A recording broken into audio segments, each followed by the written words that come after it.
பிரதான செய்திகளுக்கு செல்ல முன் முதலில் தலைப்புச் செய்திகள். பவளை பாறை மோதி தரை தட்டிய கப்பல் 30 பயணிகள் பாதுகாப்பாக மீட்பு. வடமேற்கு பாகிஸ்தானில் பயங்கரவாதிகள் 3 பேர் ட்ரோன் தாக்குதலில் பலி. ஒரே இரவில் ஈரானை அழிக்க முடியும், அந்த இரவு நாளை இரவாக இருக்கலாம், ட்ரம்ப் மீண்டும் எச்சரிக்கை. யாழ் செம்மணி மனித புதைக்குழியாக உள்ள ஐரோப்பிய பிரதிநிதிகள் பார்வைக்கு நீதிமன்ற அனுமதி. எரிபொருள் விலையேற்றம் சுமையை அரசு ஏற்கும், மக்களுக்காக ஜனாதிபதி அதிரடி தீர்மானம். தெருக்களில் அனாதைகளாக தமிழ் மக்கள், கர்ம வினிகள் நாட்டை சும்மா விடாது, சிறுதரன் எம்பி எச்சரிக்கை. செய்திகளோடு இணைந்து கொள்கிறான் மகளினி கமலநாதன். செம்மணி சிந்து பாதையில் கண்டெடுக்கப்பட்டுள்ள மனித புதைக்குழி அகழ்வு வழக்கு இன்று யாழ்ப்பாண நீதவான் நீதிமன்றத்தில் விசாரணைக்கு எடுத்துக் கொள்ளப்பட்டுள்ளது. காணாமல் போனோர் அலுவலகம் சார்பில் முன்னிலையாக செயற்படும் சட்டத்தரணி பூரணி மரியநாயகம், ஐரோப்பிய ஒன்றிய பிரதிநிதிகள் மனித புதைக்குழியை நேரடியாக பார்வையிட நீதிமன்றம் அனுமதி வழங்கியுள்ளதாக தெரிவிக்கப்படுகின்றது. நீதிமன்றத்தில் இந்த அனுமதிக்கான கோரிக்கை முன்வைக்கப்பட்டு இன்று அதிகாரப்பூர்வ அனுமதி கிடைத்துள்ளது. இந்த நிலையில் ஐரோப்பிய பிரதிநிதிகள் அகழ்வு பகுதியை நேரடியாக பார்வையிட்டு முறையான அறிக்கையிடலாம் என தெரிவிக்கப்பட்டுள்ளது. செம்மணி மனித புதைக்குழி வழக்கில் அடுத்த விசாரணை ஏப்ரல் 21 அன்று நடைபெற அறிவிக்கப்பட்டுள்ளது. இது தொடர்பாக நீதிமன்றம் மற்றும் காணாமல் போனோர் அலுவலகம் அனைத்து பாதுகாப்பு மற்றும் சட்ட நடைமுறைகளை கடைபிடிக்கும் என கூறப்பட்டுள்ளது. இந்த வழக்கு மனித உரிமைகள் மற்றும் அகழ்வு நடவடிக்கைகளின்படி நாட்டுக்கு சர்வதேச சமூகத்துக்கும் முக்கியமானதாக பார்க்கப்படுகின்றது. இலங்கையில் எரிபொருள் விலையின் உயர்வின் தாக்கத்தை குறைக்கும் நோக்கில் அரசாங்கம் முக்கியமான தீர்மானம் ஒன்று எடுத்துள்ளதாக ஜனாதிபதி அனுரகுமார திசாநாயக்க அறிவித்துள்ளார். சர்வதேச சந்தையில் எரிபொருள் விலைகள் அதிகரித்துள்ளதன் காரணமாக உள்நாட்டு விலைகளும் உயர வேண்டிய நிலை ஏற்பட்டுள்ளதாக அவர் குறிப்பிட்டுள்ளார். உலகளாவிய எண்ணெய் விலை மாற்றங்கள் மற்றும் நாணய மாற்று விகித உயர்வுகள் இதற்கு பிரதான காரணங்களாகும். இதற்கு பின்னணியில் மக்களுக்கு நேரடி சுமை ஏற்படாமல் இருக்க எரிபொருள் விலை உயர்வால் உருவாகும் ஒரு பகுதி செலவினத்தை அரசாங்கமே ஏற்கும் என்று ஜனாதிபதி அனுரகுமார திசாநாயக்க தெரிவித்துள்ளார். இந்த நடவடிக்கை போர் நிலைமையை கூட ஒரு கடின சூழ்நிலையில் கூட மக்களின் வாழ்க்கை சுமையை குறைக்கும் முயற்சியாகும் என கருதப்படுகின்றது. இதேவேளை எரிபொருள் இறக்குமதி மற்றும் விநியோகத்தில் அரசாங்கத்துடன் இணைந்து செயற்படும் தனியார் நிறுவனங்களும் சந்தை விலைக்கு ஏற்ப செயற்பட வேண்டிய அவசியம் இருப்பதாக அவர் சுட்டிக்காட்டியுள்ளார். விலை வேறுபாடு அதிகரித்தால் எரிபொருள் விநியோகத்தில் சிக்கல் உருவாகும் அபாயம் உள்ளதாக எச்சரிக்கப்பட்டுள்ளது. இதற்கிடையில் எரிபொருள் விலை உயர்வு மற்றும் ஆற்றல் செலவின அதிகரிப்பு காரணமாக நாட்டில் மின்சார கட்டணங்களும் உயர்த்தப்பட்டுள்ளன என்பதும் குறிப்பிடத்தக்கது. தெருக்களில் அனாதைகளாக வாழும் தமிழ் மக்களின் நிலையை வலியுறுத்தி சமூக மற்றும் அரசியல் தவறுகள் நாட்டை சும்மா விடாது என்று இன்று நாடாளுமன்றத்தில் உரையாற்றும் போது சிறிதரன் எம்பி எச்சரித்துள்ளார். தினம் அரசுரை தொடர்பான இந்த விவாதத்துக்குள்ளும் மத்திய வங்கி தொடர்பான இந்த விவாதத்துக்குள்ளும் மிக முக்கியமாக இந்த நாட்டிலே இந்த அரசு என்பிபி அரசு பொறுப்படுத்த பிற்பாடும் பலவிதமான நெருக்குதல்களையும் நெருக்கடிகளையும் தமிழ் பல்கலைக்கழக மாணவர்களும் தமிழ் உத்தியோகத்தர்களும் சந்திக்கிறார்கள் என்பதை தமிழ் மக்கள் சந்திக்கிறார்கள் என்பதையும் நான் இந்த இடத்திலே பதிவு செய்ய விரும்புகிறேன். மிக முக்கியமாக கடந்த 2026 பங்குனி மாதம் 16 யாழ்ப்பாண பல்கலைக்கழகத்தினுடைய 3 மாணவர்கள் யாழ்ப்பாண மாவட்ட குற்றத்தடுப்பு காரியாலயத்திலே போலீஸ் நிலைய போலீசாரால் விசாரணைக்கு உட்படுத்தப்பட்டார்கள். யாழ்ப்பாண பல்கலைக்கழகத்தினுடைய கலைப்பிரிவு மாணவர் சங்கத்தினுடைய தலைவர் தர்மலிங்கம் ஜதுர்ஷன், யாழ்ப்பாண பல்கலைக்கழக மாணவர் சங்கத்தினுடைய தலைவர் தயாபரன் லஜிதரன், அபிஷேக், இந்த 3 மாணவர்களும் அவர்களோடு சேர்ந்து இன்னும் சில மாணவர்களும் யாழ்ப்பாண மாவட்ட குற்றத்தடுப்பு காரியாலயத்தில் வைத்து கடுமையான விசாரணைகளுக்கு உட்படுத்தப்பட்டார்கள். பல்கலைக்கழகத்திலே படிக்கின்ற மாணவர்கள் தங்களுடைய சுதந்திரமான செயல்பாடுகளை மேற்கொள்வதற்கு, தங்களுடைய உரிமை தொடர்பிலே அவர்கள் கருத்துக்களை முன்வைப்பதற்கு, தங்கள் இனம் சார்ந்த கொள்கைகளை வெளிப்படுத்துவதற்கு இந்த அரசிலும் அவர்களுக்கு தடை இருக்கிறது என்பதைத்தான் உங்களுடைய அரசும் அச்சுறுத்தல் ஊடாக வெளிப்படுத்துகிறது என்பதை இந்த செயல்பாடுகள் முன்வைத்திருக்கிறது. இதனை நாங்கள் வன்மையாக கண்டிக்கிறோம். அதே நேரம் இனிவரும் காலங்களிலாவது பல்கலைக்கழக மாணவர்கள், குறிப்பாக தமிழ் பல்கலைக்கழக மாணவர்கள் சுதந்திரமாகவும் தங்களுடைய கல்வியை மேற்கொள்ளக்கூடிய வகையிலும் அரசினுடைய புலனாய்வாளர்கள், அரச இராணுவ போலீசினுடைய அடக்குமுறைகள் இருக்கக்கூடாது என்பதை நான் மீண்டும் உங்களிடம் வினயமாக கேட்டுக்கொள்கிறேன். அவர்களுக்கு விடுக்கப்பட்ட அழைப்பாணை தொடர்பான அந்த பதிவையும் கடிதத்தையும் நான் சபாபீடத்துக்கு சமர்ப்பிக்கின்றேன். எங்களுடைய இலங்கை தமிழரசு கட்சியின் கிளிநொச்சி மாவட்ட கிளையினுடைய நிர்வாக உத்தியோகத்தராக இருக்கின்ற, நிர்வாகத்தில் உறுப்பினராக இருக்கின்ற திருமதி தயாபரன் ஜெயசித்ரா அவர்கள் இன்றைய தினம் கொழும்பிலே இருக்கின்ற பழைய கட்டிடம் பயங்கரவாத தடுப்பு பிரிவுக்கு விசாரணைக்கு அழைக்கப்பட்டிருக்கிறார் காலை 10 மணிக்கு.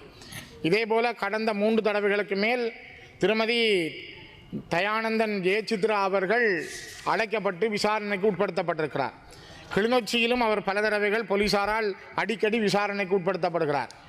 வளர்ந்த பிள்ளைகளை உடைய ஒரு தாயார் அவருடைய பணிகள் நிமித்தமாக தமிழர்களுடைய தேசிய பயணம் தொடர்பிலே அவருடைய செயல்பாடுகளை முன்னெடுக்கிற பொழுது அச்சுறுத்தும் வகையில் அடிக்கடி பயங்கரவாத குற்றத்தடுப்பு பிரிவினரும் பயங்கரவாதத்துக்கு பொறுப்பாக இருக்கின்ற அரசினுடைய போலீஸ் இராணுவ பிரிவினரும் விசாரணைகளுக்கு உட்படுத்துவது அவங்க தங்களுடைய இயல்பான உரிமைகளை வெளிப்படுத்த முடியாமல் தடுக்கப்பட்டிருக்கிறார்கள் என்பதையே இது வெளிப்படுத்துகிறது.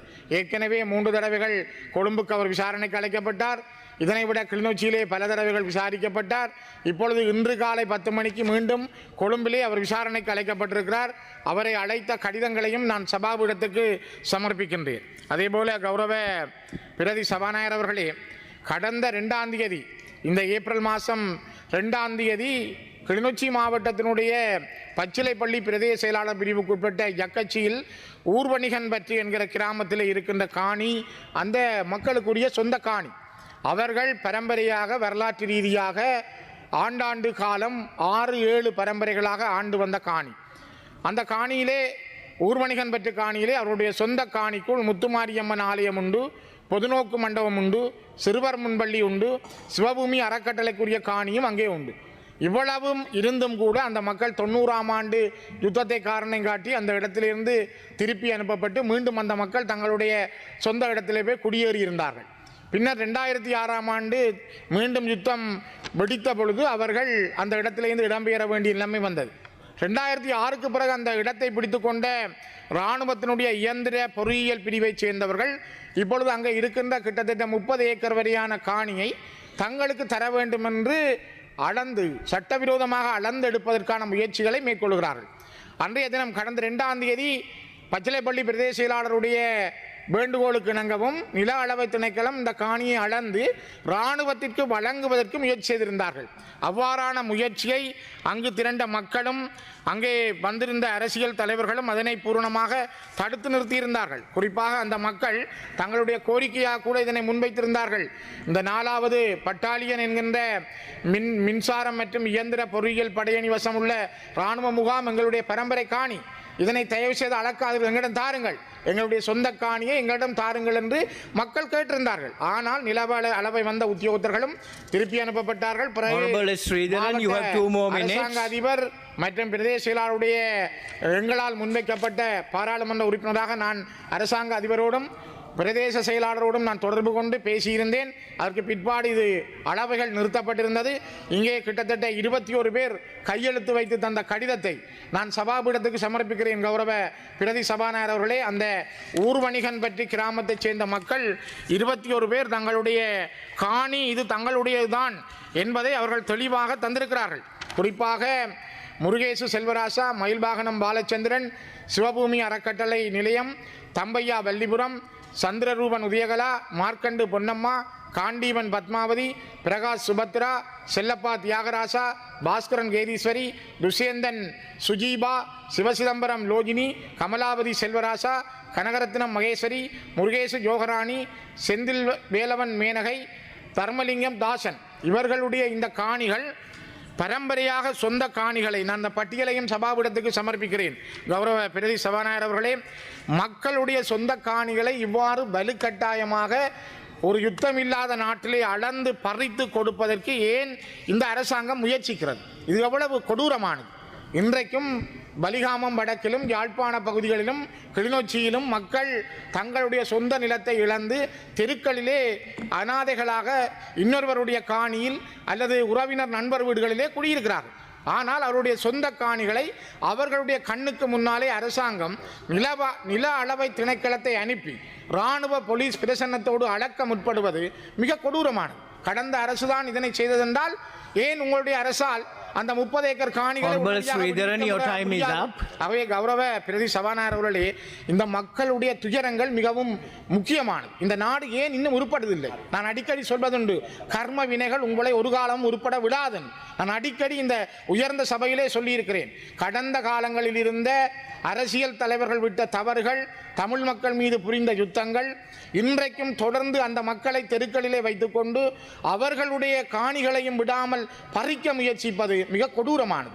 கண்ணுக்கு முன்னாலே தன்னுடைய நிலத்தை அளந்து பறிப்பது என்பது சொந்த காணிக்காரனுடைய ஒரு மனநிலையை நீங்கள் அந்த உரிமையாளராக இருந்தால் உங்களுடைய மனங்களால் தயவு செய்து சிந்தித்து பாருங்கள். ஆகவே பிரதி சபாநாயகர் அவர்களே, எனக்கு ஒரு நிமிஷம் தாருங்கள். நான் கேட்கிறேன், இந்த மக்களுடைய உண்மைகளை புரிந்து கொள்ளுங்கள். பல்கலைக்கழக மாணவர்களை விசாரிக்கிறீர்கள். இந்த அரசு காலத்தில் சாதாரணமாக அரசியல் உரிமைக்காக போராடுகின்ற செயல்பாட்டாளர்களை விசாரணைக்கு கொழும்புக்கும் கிளிநொச்சிக்கும் யாழ்ப்பாணத்துக்கும் கூப்பிடுகிறீர்கள். மக்களுடைய காணிகளை பறிக்கிறீர்கள், வலுக்கட்டாயமாக அளந்து எடுக்கிறீர்கள். இதுக்கு ஒரு என்ன நியாயம்? இது இந்த மக்களுக்கான நியாயம் எப்பொழுது கிடைக்க போகிறது? எந்த அரசாங்கத்தில் கிடைக்க போகிறது? நாங்கள் எல்லாரும் சம உரிமை என்று நீங்கள் பேசுகிறீர்கள், உங்களுடைய அரசு பேசுகிறது, தேர்தல் விஞ்ஞாபனத்தில் சொன்னதை செய்வதாக சொல்கிறார்கள். ஆனால் மக்களுடைய உரிமைகளை மதிக்க தெரியாத ஒரு அரசு, மக்களுக்கான அவர்களுடைய எண்ணங்களை சரியான முறையில் புரிந்து கொண்டு ஒரு நல்லிணக்கத்தை உருவாக்க முடியவில்லை என்றால் நீங்கள் தொடர்ந்தும், கொரோனா காலம் ஒன்று நடந்ததல்ல, இப்பொழுது உலகத்தில் நடக்கிற யுத்தத்தால் இருக்கிற வறுமையும் பொருளாதார வீழ்ச்சியும் அல்ல, இதைவிட மோசமான வீழ்ச்சி வரும். நீங்கள் நல்லெண்ணங்களை சரியாக பிரதிபலிக்க தவறினால் நீங்கள் போக வேண்டிய தூரம் இன்னும் அதிகமானது. இந்த அரசு கூட இந்த தமிழ் மக்களுக்கான பிரச்சனையை, இந்த மண்ணில் இருக்கின்ற இனப்பிரச்சனையை தீர்ப்பதற்கான சிந்தனை எண்ணங்களில் எள்ளளவும் இன்னும் பிரதி சபாநாயகர்களே, நான் சொல்லுகிறேன், நீங்கள் சமாதானம் பற்றி பேசுதல், நல்லிணக்கம் பற்றி பேசுதலுக்காக நீங்கள் கடக்க வேண்டிய பாதை இன்னும் கடினமானதும் தூரமானதும். முதலில் அதனை சிந்தியுங்கள், அதற்கான பாதையை திறவுங்கள், இந்த மக்களுடைய எண்ணங்களை புரிந்து கொள்ளுங்கள். அதன் மூலம்தான் ஒரு நியாயமான நாட்டை, ஒரு கௌரவமான நாட்டை, இனங்களை இணைத்துக் கொள்ளக்கூடிய ஒரு நாட்டை உங்களால் உருவாக்க முடியும் என்பதை நான் மீண்டும் பதிவு செய்கின்றேன். அடுத்து சர்வதேச செய்திகள். பிஜி தீவில் பவளப்பாறையில் மோதி தரை தட்டிய சுற்றுலா கப்பலில் இருந்து 30 பயணிகள் அனைவரும் அதிர்ஷ்டவசமாக பாதுகாப்பாக மீட்கப்பட்டுள்ளனர். புலோலாகோஸ் குருசஸ் நிறுவனத்தின் இயக்கப்படும் MPPG பிரின்சஸ் என்ற கப்பல் கடந்த சனிக்கிழமை மோனோரிகி தீவுக்கு அருகில் தரை தட்டியதாக கூறப்படுகிறது. திடீரென்று வீசிய பலத்த காற்றினால் கப்பலில் நங்கூரம் இழுக்கப்பட்டு அருகிலிருந்து பவளப்பாறையில் மோதி விபத்து ஏற்பட்டதாக தெரிவிக்கப்பட்டுள்ளது. இந்த நிலையில் ஞாயிற்றுக்கிழமை அதிகாலை கப்பலில் அருகே படகு கொண்டுவரப்பட்டு பயணிகள் அனைவரும் அவர்களது உடைமைகளுடன் பாதுகாப்பாக வெளியேற்றப்பட்டுள்ளனர். யாருக்கும் காயம் ஏற்படவில்லை என அதிகாரிகள் உறுதி செய்துள்ளனர். மீட்கப்பட்ட பயணிகள் பின்னர் டெனாட்ரோ தீவுக்கு கொண்டு செல்லப்பட்டு மேலும் சுற்றுச்சூழல் பாதிப்பை தவிர்க்கும் நோக்கில் கப்பலில் இருந்த எரிபொருள் மற்றும் எண்ணெய் வகைகள் திங்கட்கிழமை அன்று அகற்றப்பட்டுள்ளதாக நிறுவனம் தெரிவித்துள்ளது. பாகிஸ்தானின் வடமேற்கு பகுதியில் பயங்கரவாத முகாம்களை குறிவைத்து அந்நாட்டு ராணுவம் நடத்திய ட்ரோன் தாக்குதலில் லஷ்கர் இஸ்லாம் பயங்கரவாதிகள் 3 பேர் கொல்லப்பட்டுள்ளனர். ஹைபர் வத்துகாப்பு மாகாணத்தின் நொரக்சாய் மாவட்ட திரா பள்ளத்தாக்கு பகுதியில் சில பயங்கரவாதிகள் பதுங்கியிருந்துள்ளனர். இராணுவத்தினருக்கு கிடைத்த உலக தகவலின் பேரில் அங்கு ஆளில்லா சிறீரக விமானம் ட்ரோன் மூலம் தாக்குதல் நடத்தியதில் பதுங்கியிருந்த 10 பேரில் 3 பேர் கொல்லப்பட்டுள்ளனர். மேலும் 2 காயமடைந்து கொல்லப்பட்ட பயங்கரவாதிகள் ஆகாக்கல் பழங்குடியினை சார்ந்தவர்கள் என்று பாதுகாப்பு அதிகாரிகள் தெரிவித்துள்ளனர். இந்த நடவடிக்கை அந்த பகுதியில் பயங்கரவாத அமைப்புகளின் செயல்பாடுகளை தடுக்கும் முயற்சியாகும். ட்ரோன் தாக்குதல் பாகிஸ்தான் வடமேற்கு பகுதிகளில் இராணுவத்தால் தொடர்ச்சியாக நடத்தப்பட்டு வருகின்றது.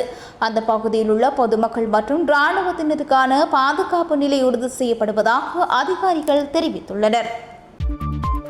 அமெரிக்க ஜனாதிபதி டொனால்ட் ட்ரம்ப் மத்திய கிழக்கில் நிலவும் பதற்றத்தின் பின்னணியில் ஈரான் மீது மீண்டும் கடும் எச்சரிக்கை விடுத்துள்ளார். வெள்ளை மாளிகையில் நேற்று நடைபெற்ற விசேட ஊடகவியலாளர் சந்திப்பில் ட்ரம்ப் ஈரானை ஒரு இரவில் அழிக்க முடியும், அந்த இரவு நாளை இரவாக இருக்கலாம் என்று தெரிவித்துள்ளார். அவர் இந்த கருத்தை அமெரிக்காவின் பாதுகாப்பு மற்றும் இராணுவ திறனுக்கு ஆதாரம் காட்டி வலியுறுத்தியதாக கூறப்படுகிறது. கோர்முஸ் நீரிணையை திறக்க வழங்கப்பட்ட கால அவகாசம் இன்று இரவு 8 மணியுடன் முடிவடைகின்றது என்று ட்ரம்ப் தெரிவித்துள்ளார். அவர் கூறியது போல ஈரான் இந்த காலப்பகுதியை மீறினால் அமெரிக்கா அவசர நடவடிக்கை எடுக்கக்கூடியது என தெரிவித்துள்ளார். உலக அரசியல் வட்டாரங்களில் ட்ரம்பின் இந்த எச்சரிக்கை மத்திய கிழக்கில் ஏற்கனவே உள்ள பதற்றத்தை மேலும் உயர்த்தக்கூடும் என்று கவலை ஏற்படுத்தியுள்ளது. இதன் மூலம் சர்வதேச கடல் பாதையின் பாதுகாப்பு, எண்ணெய் விநியோகம் மற்றும் பொருளாதார நிலைமைகள் ஆகியவை நேரடியாக தாக்கத்தை எதிர்கொள்ளக்கூடும் என வலியுறுத்தப்பட்டுள்ளது. இத்துடன் யாழ்சிரியின் செய்திகள் நிறைவடைகின்றன. உடனுக்குடன் செய்திகளை அறிந்து கொள்ள யாழ்சிரி யூடியூப் சேனலோடு இணைந்திருங்கள். நன்றி, வணக்கம்.